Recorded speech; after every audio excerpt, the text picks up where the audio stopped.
దేవునికి స్తోత్రం కలుగును గాక. ఈరోజు దేవుని వాగ్దానం చేయడానికి అందరినీ కూడా ప్రేమపూర్వకంగా ఆహ్వానిస్తా ఉన్నాము. నేటి లేఖన భాగము ఇర్మియా రాసిన గ్రంథము 1వ అధ్యాయము 8వ వచనము. వారికి భయపడకుము, నిన్ను విడిపించుటకు నేను నీకు తోడై ఉన్నాను, ఇదే యెహోవా వాక్కు. దేవునికి స్తోత్రం కలుగును గాక. పేదైచనమా ఈ ఉదయకాల సమయంలో పరిశుద్ధాత్మ దేవుని ధైర్యపరుస్తూ బలపరుస్తూ చక్కని మాటలైన బోధిస్తూ ముందుకు నడిపిస్తూ ఉన్నారు. ఈ యొక్క మాట ఇర్మియాను గురించి వ్రాసినట్లుగా మనకు ఈ 1వ అధ్యాయంలో కనిపిస్తూ ఉంది. కానీ ఇర్మియా ద్వారా ప్రభు మనతో మాట్లాడుతూ ఉన్నాడు. ప్రతిదినము కూడా మనం అనుభవించేటువంటి వ్యతిరేకతలు కావచ్చు, అనారోగ్యము కావచ్చు, అస్వస్థతలు కావచ్చు, స్థితిగతులు కావచ్చు, కాలమునకు అతీతంగా మనకు ఏమైనా పరిస్థితులు ఉన్నాయేమో, ఆర్థికంగా, ఆరోగ్యంగా, కుటుంబంగా, మానసికంగా అనుకూలమైనటువంటి సమయంలో లేదేమో, అనుకూలమైనటువంటి వాతావరణం లేదేమో, అనుకూలమైనటువంటి సమయం లేదేమో, ఇలా ఏ రీతిగా మనకు వ్యతిరేకంగా ఉన్నప్పటికీ కూడా దేనికి కూడా భయపడదు అని మన దేవుడు మనకు సెలవిస్తూ ఉన్నాడు. ఎందుకు అంటే నీకు తోడుగా దేవుడు ఉన్నాడు. ఏదైతే చూసి నువ్వు భయపడతావో ఆ సమస్తంలో నుంచి నిన్ను విడిపించుటకు ప్రభువు నీకు తోడుగా ఉన్నాడు అని సెలవిస్తూ ఉన్నాడు. ఈ మాటలు ఈ రీతిగా చెప్తూ ఉన్నప్పుడు నాకు ఇశ్రాయేలు ప్రజలు ఐగుప్తులో నుంచి వారు బయటికి వెళ్ళి వచ్చిన తర్వాత అలాగే ప్రయాణం చేస్తూ ముందు సాగుతున్న క్రమంలో ముందు ఎర్ర సముద్రం అడ్డంగా వస్తుంది. అది వారికి చాలా భయము.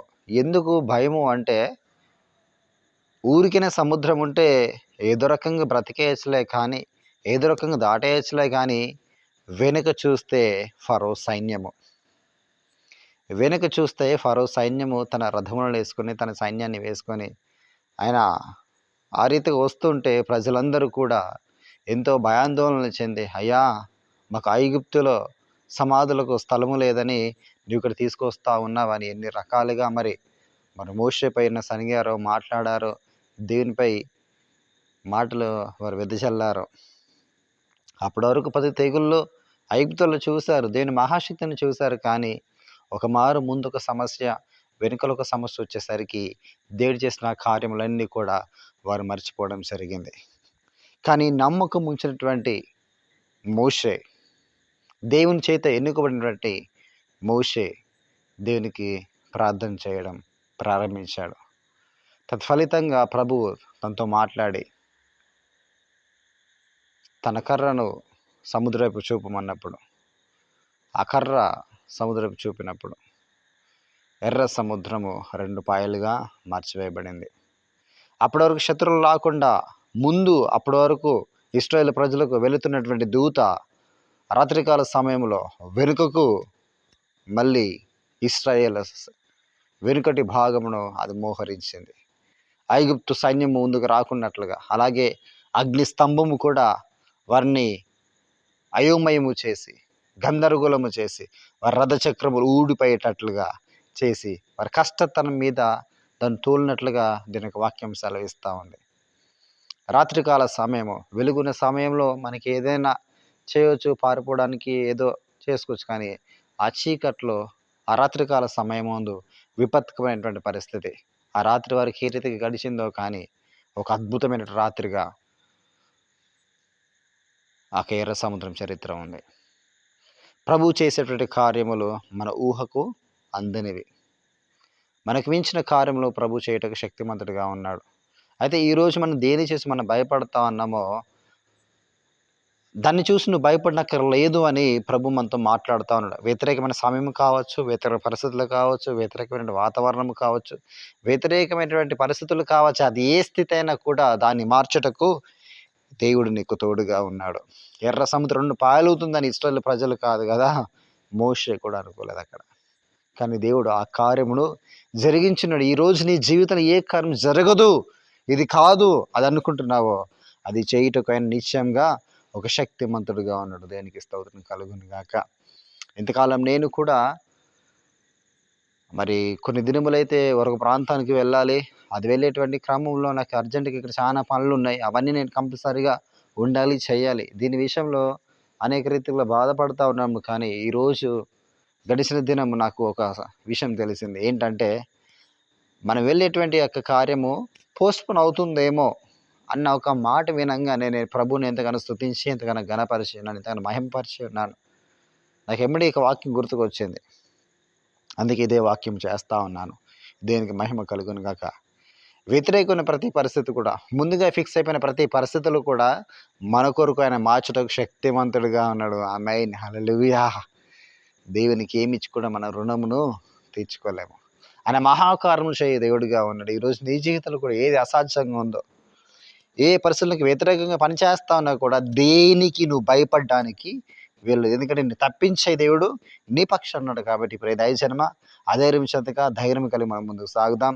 మన ముందట ఎంత వ్యతిరేకమైన పరిస్థితులు ఉన్నప్పటికీ కూడా దాన్ని తప్పించే దేవుడు ఒకడు ఉన్నాడు. ఆయనే మన ప్రభు అయినటువంటి యేసు క్రీస్తు వారిని స్పష్టంగా నేను బాహాటంగా ఈ మాటలు నేను తెలియజేస్తూ ముగిస్తా ఉన్నాను. ప్రార్థన చేద్దాం. స్తోత్రం ప్రభువా, పరిశుద్ధడానికి వందనములు తండ్రి. అయ్యా కొద్ది కాల సమయంలో అత్యంత సూటిగా స్పష్టంగా మాట్లాడావు ప్రభువా. ఏది మాకు వ్యతిరేకత ఉన్నా కూడా దేన్ని చూసి మేము భయపడకన్నావు ప్రభువా. ఎందుకనగా నీవు మాకు తోడై ఉన్నందున, నువ్వు మాకు తోడుగా ఉంటే ఏ రీతిగా ఉంటుందో ఇశ్రాయేలు ప్రజలు నిలబెట్టి మరి మాకు తెలియజేస్తావు ప్రభు. ఎర్ర సముద్రం 2 పాయలు చేసి ప్రభు తెలియజేస్తావు ప్రభువా. ఫరో సైన్యం మొత్తం కూడా దాంట్లో హతమయ్యేటట్టు చేస్తావు ప్రభు. నీకు స్తోత్రం ప్రభు.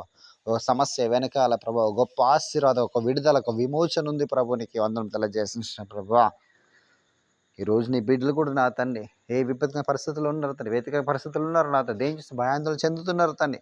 ఏ స్థితిగతులు చూసి వారు భయం చెందుతున్నారు నా ప్రభా. ఏ స్థితిగతులు చూసి, ఏ మనుషులను చూసి నా ప్రభు, ఏ కార్యములు చూసి నా తండ్రి వారు భయంతో భీతిల్లిపోతున్నారు నా తండ్రి. వాటన్నిటిలో నుంచి విడిపించడానికి నా తండ్రి నువ్వు తోడుగా ఉన్నావని ప్రభు. ఈరోజు ఈ మాటల ద్వారా మాతో మాట్లాడిన విధానంను బట్టి నీకు కృతజ్ఞతాస్తుతులు స్తోత్రం తెలియజేస్తూ ప్రతి ఒక్కరిని వారి పరిస్థితుల నుంచి తను మీరు విడిపించి వారు కూడా ఈ విధంగా సాక్ష్యం పలుకుటకు కృపచేత పేరు లేవనెత్తి మహిమ మీరు మాత్రమే పొందవలసిందిగా ఆరోపిస్తూ కుటుంబికంగా, ఆర్థికంగా, ఆరోగ్యంగా, మానసికంగా నా తండ్రి బాధపడుతూ ప్రతి బిడ్డను బ్లెస్ చేయని తండ్రి. కోటి కేసులు తొలగించమని ప్రభు. ఉద్యోగులు అనుగ్రహింపజేయని ప్రభు. ఉన్నవారి పరమైన అనుగ్రహింపజేసుకుని ప్రార్థన చేసిన ప్రభు. నీకు అందరం తండ్రి నీకు స్తోత్రం తెలియజేస్తున్న ప్రభు. ఒకరు మందిరం కోసం నా తన ఇరువురు గృహాల కొరకు నా తను ప్రార్థన చేస్తా ప్రభు. వాటి మీరు మార్గం తెరవండి. ఆశా వర్కర్లు తన జ్ఞాపకం చేసుకుని వారు కూడా తనకి కావాల్సిన ఈవులు మీరు పెంచవలసిందిగా ప్రార్థన చేసిన అధికారులతో మాట్లాడి ధైర్యపరిచి బలపరచవలసిందిగా ప్రార్థన చేసినప్పుడు వారి ఉద్ధరించినప్పుడు త్వరగా నా అతన్ని ఒక జీవను పాస్ చేయించబోతున్నందుకే నీకు నా హృదయపూర్వక కృతజ్ఞతాస్తుతులు స్తోత్రం తెలియజేస్తున్న ప్రభా.